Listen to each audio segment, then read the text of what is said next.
Hey there, welcome to day 1912 of What You Up To Now. Sharon Horne-Ellstrom here, talking about and sharing what I'm up to, what I'm doing online. This is my video log, my vlog, and I've got these glasses on because the lights are so bright. And we're talking about walking in the light today, as well as spiritual connection and our spiritual goals. Focusing on, for this year's Get Your Goals annual challenge, we're focusing on spiritual well-being, spiritual health, and our spiritual goals the month of April. We spent a month on emotional February. We spent a month on mental thoughts, our mindset, things like that in March. And this month we're focusing on spiritual. Next month we'll hop into physical. I just decided that a day or two ago that we need to hop into physical because normally when I'm doing my personal annual challenges, I start with physical in January and that really sets a tone for me personally, but I wanted to mix up and try something different this year. So the first month, January, we focused on all different types of goal setting frameworks and strategies. We picked one that we're going to use every month as we go through the other life framework areas and aspects of our life, all 9 of them. And then the end of the year, we'll do some fun things with respect to our goals and goal setting and goal achievement and just all on the topic of goals. It's the Get Your Goals annual challenge. This year's all about goals. Thank you to Chad Hanna for that, for suggesting that we do an annual challenge about goals.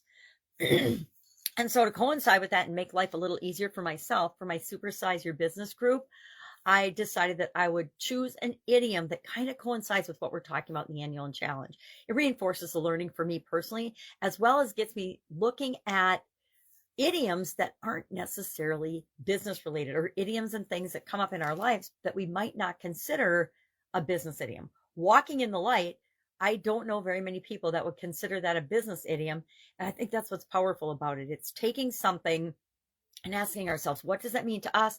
And how can we use this to make our business what we want it to be? How can we show up in the world in the way we want that honors the people that we serve, the people that we interact with and work with, that makes the world and the universe and us all better? So walking in the light, it's, one of those idioms that dates back to the Bible, New Testament, John 1:7.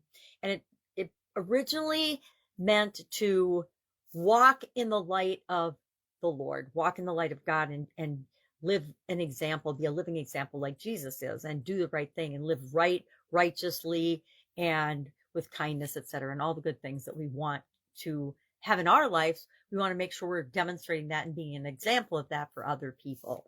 And over time, of course, the meaning was broadened to have nothing to do with the Bible, nothing to do with any specific religion or anything, but mostly to do with doing what's right, treating people the way you want to be treated, all kinds of things. And with respect to business, of course, under promise and over deliver, things like that. But treat people, bottom line, it's, what we learned in kindergarten, treat people the way you want to be treated. If you don't want to be talked down to or be interacting with people that make you feel bad, don't make anybody else feel bad, right? So those are the topics for today.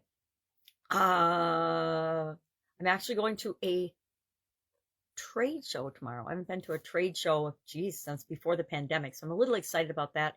It's also a very different trade show. It's a trade show I've never been to. It's government related. And that's one of the industries that I've really never done work with. I've never really done any government work or government contracting or working with the government at all. So I'm actually excited to go check it out and see what I can learn, because I'm working with some clients that are in that industry. And I'm like, all right, I got to learn about this industry if I'm going to help them, and really specifically help them, right? I don't have to have been in every industry that my clients are in, but I think it helps. I think that having an internal working knowledge and how different industries do things is really, really important. It also, I was talking to a young woman a couple of weeks ago now about this exact thing. She was talking about the way her education and career path has gone and how diverse it is in different industries. And I just told her, I discovered early on in my career that is not a disadvantage. It's actually a competitive advantage that most people don't have. Most people go to work for a company, they stay there until they either get laid off, there's a pandemic, or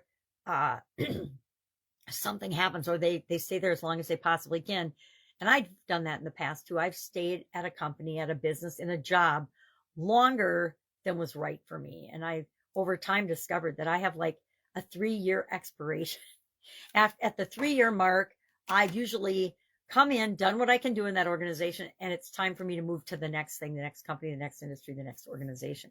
If it takes longer than 3 years, there's something fundamentally wrong, and I don't feel like I'm doing my job.